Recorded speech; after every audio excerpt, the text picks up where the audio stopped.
Welcome to another video. So hey there guys, and welcome to another video. I am here with my good friend Kodak, his wife Laura, and one of their sons, George. Now before we get stuck into this, I've known these guys for years. George has actually just come to interview me. It's kind of cool, and he's got his own little YouTube channel, so you should probably check it out. And of course, my friend Kodak does lots of gaming YouTube videos, and actually, he did a parody about me, and we did this video together ages ago. Go check it out; it's quite fun. Anyway, I'm gonna stop talking now because I'm gonna ask you guys a couple questions. Yeah. All right. Now, what is it like, honestly? What is it like to raise a family as a foreigner here in China, like a foreign family? What's it like? It's easy. Yeah, it says him. I don't know about that. I think number one challenge is schooling. Working. The getting them into a school where you feel like they're properly educated, because school here is a lot different than the States. You know, they focus on a lot of memorization, mathematics, science. Not very much free thinking, no creative thinking, no artistic. I feel like a lot of times the kids are kind of made to feel dumb if they want to, be kids. Sure. And that's nothing against them. I mean, we've got them in several different kinds of schools, but I feel like unless you have big money, you're not going to get anything. Even similar to American public schools, which aren't really that good, but in Shenzhen, some of those schools in Sheko, those are like top schools, International schools, but they only compare to just a public school in America. The amount of money you have to pay to get them into that is it's crazy, astronomical. Yeah, I believe is about 50,000 50,000 RMB for one term. for one term. Something ridiculous. We know the So headmaster out there. And, So that's $9,000 US for a term. Yep. It's very expensive. I know that because as foreigners, most families have more than one child, so they'll give you discounts and stuff like that, but even still, it's so expensive to do something like that. So where are you sending these guys to school? So 南开学校。你会说普通话吗？哇，很好。See how cool that is? And his Chinese is really good. yeah, they translate for us. a lot of the Say times. something cool to everybody in Chinese. I don't know. Maybe you can 介绍你自己。你好，我是乔治，我8岁了，我3年级，我喜欢神奇宝贝，我去南开学校，我有我自己的电视，Really cool. That's cool. Goes on and on. Well, I mean, as you can see, fluent in Mandarin. Well, he's learning it. That's awesome. So he's going to like a local Chinese school then. He just barely started. So when we first moved here, some of the foreign families that we became friends with, they all had told us how it was very difficult for their kids to start in school. They didn't know any even basic Chinese, and so for them to come here from the U.S. or wherever they were coming from, it was very difficult, and the kids emotionally and mentally could not do it. And so they all suggested doing either 1 year of kindergarten, no matter how old they were, so that they could get the basics down, or get a private teacher.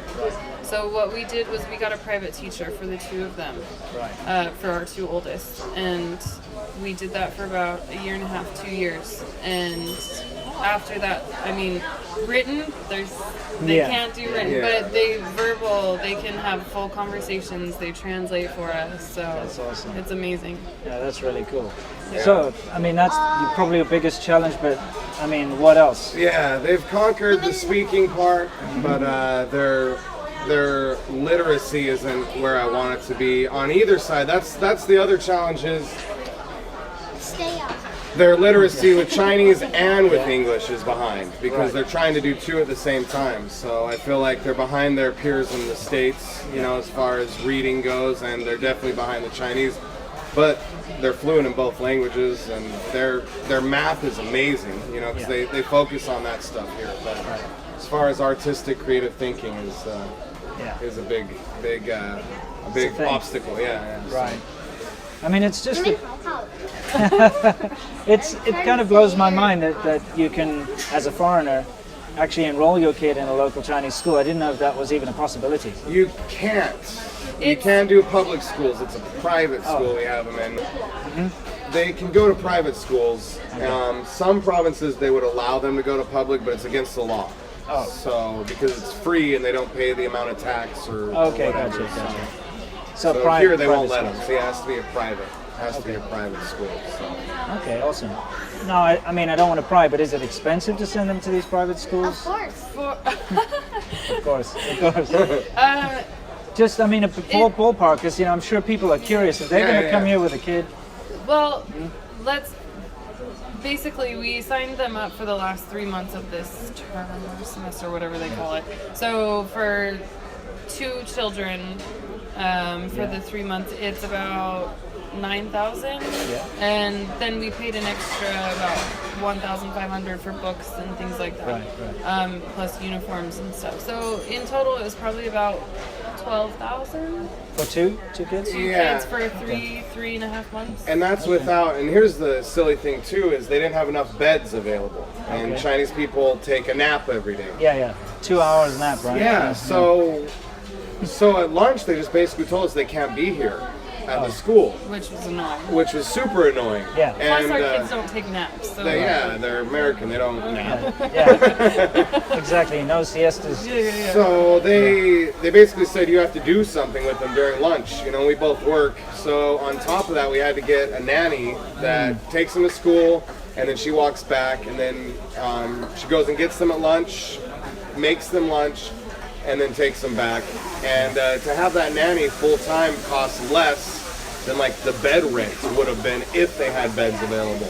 Oh, really? Yeah, so that was good because she cooks for us, she does all that stuff, but we had to do it. Like, there was no other way. So we talked about, you know, schooling. How about like medical stuff? Because, you know, kids generally need to, you know, go to the hospital, things like that. Have you had any issues with that? Lately, yes, a lot. Yeah. You wanna explain the medical situation here? We have a lot of experience with medical problems in the States, and so for me, it's a big issue here. Coming to China, my daughter has a lot of health problems. She was born with a defect the doctors hadn't seen before. So her intestines, stomach, and liver were all outside the chest.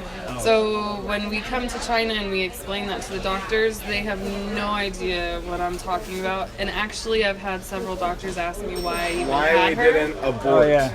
Like they, instead of look at her like running around like she's 10 years old and they're asking me why I didn't do it 10 years ago.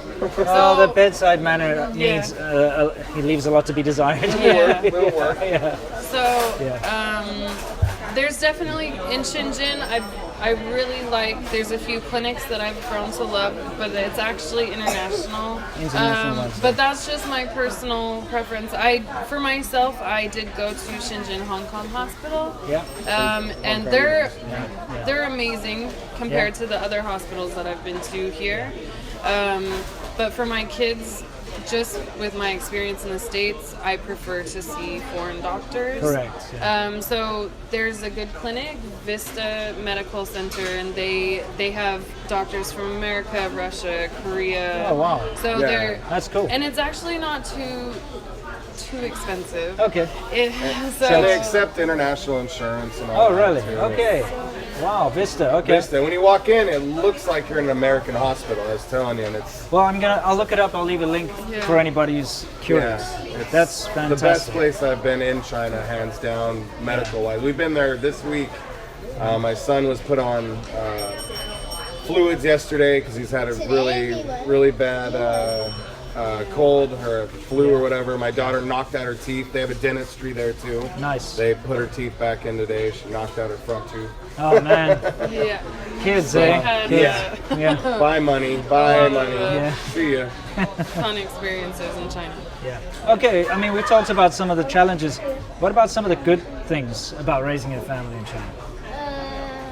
One of the Yeah. one of the big things that I love, just being able to learn the language and learn the culture. For me, it's a bit of a personal thing because I was so young when I had my kids, so I was always told I would never really be able to give them like an amazing life. So coming to China, it was awesome because it was like Give them an shove it- adventure. An adventure, like, yeah. They were able to learn the language, Yeah. which I never was. I mean, I tried to study Spanish, but that was it, you know. So They caught on so quick, you know, just like a sponge. They I'm picked it gonna up. try to be fluent in Japanese so I can learn. Yeah, cool. Then you get 3 languages. That's great. yeah. Oh, that's amazing. Okay, so you're giving them this awesome experience, and The culture and and they've become very street smart here. I'll tell you a quick story about yeah, this please guy. do. It's kind of a scary story.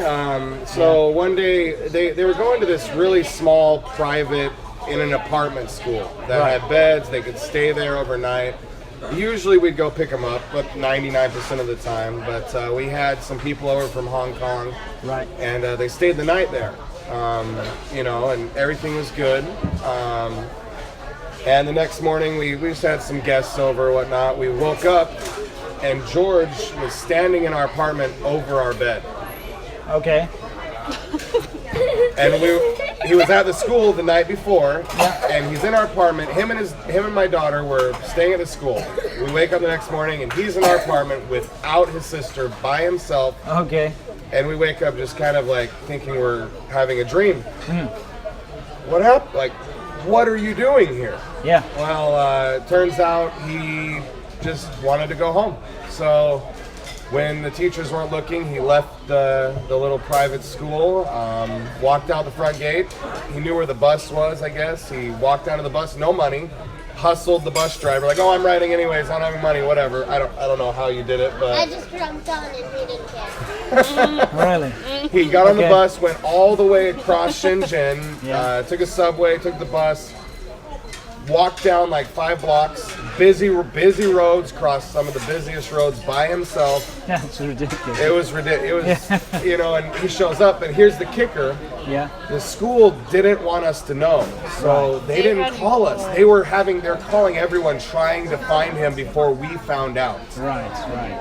I was furious. I can imagine. He was gone for maybe 3 hours and no phone call. And he shows up, and I call him like, what's going on? And they got mad at us. Your son can never come here again. He scared all of us so bad. We could have lost everything. Which Like, you shouldn't have left. yes, you but shouldn't. I was impressed, but I was pissed. You know, like, we really Yeah. couldn't help Kind of- ourselves. We were. like, I wasn't kind of even trying to mad. It was hold too back impressive. little- Yeah. I was- Kind of proud, but also mad. yeah, dude, I could have done that when I was his age. Yeah, I wouldn't have dared. Like, Yeah. Oh, you're certainly preparing them like to deal with life in a very special way. Yeah. That's awesome. Any other positive, cool stuff? you know, our daughter, she had the roughest early childhood ever. You know, she was kept alive by machines, and they told us, well, first they told us she's not going to live through the birth. They told Laura she's going to be born dead, and she wasn't, and she was on a trach, a feeding tube. She was in the hospital for years, and I always wanted to come back, but of course we couldn't with her medical issues. But slowly she got over everything, but when she got here, she still didn't know how to eat. Right. And I think I blame it on how good the Chinese food is here. Okay. She couldn't eat when we left, so when we got here, she had a machine in her room that fed her through her stomach. And within maybe 4 months, she learned to eat by herself here. I'll So tell a story. Oh yeah. You want to tell the When story? we came to China the very first year, Yeah. my sister we told her to eat some food, and she learned how to eat. some food. Cool story, bro. Probably got some fried rice and she ate it. Okay. You're gonna That's- tell him about Nemo. The Nemo story. We got a fish and we called it Nemo from Finding Nemo. And then she ate it and she was like, I ate Nemo. And she drank some water so I could be alive. Oh, really? Did she eat the fish? Yeah, it was like a full fish. It wasn't alive. It was Oh, okay. fried. Okay, a fried fish. Our friends that we worked with came over one night and made us food, and they had the little fish Full that fish, are full. yeah, face, those ones. eyes. And she just downed it. I was And then like, drank some water to keep it alive? That's awesome. Finding Nemo. Yeah, you're right. Well, guys, thank you so much for sharing your experiences. I'm pretty sure there are people out there who may be thinking about coming here. They got kids. You guys made it. You know, you've been here for how many years now? About almost. 4, yeah. I lived here before then, but yeah, 4 as a family. Yeah. I lived here when I was single. So. 3 kids. Yeah. Yeah. And you can manage to do it. Hey, they can manage to do it, so can you. Yeah. Definitely. Yeah. Cool. It's, Thanks a lot, guys, for coming. And yeah, let's all together tell everybody out there to stay awesome. So on the count of 3, let's go for it. 1, 2, 3. Stay awesome. awesome.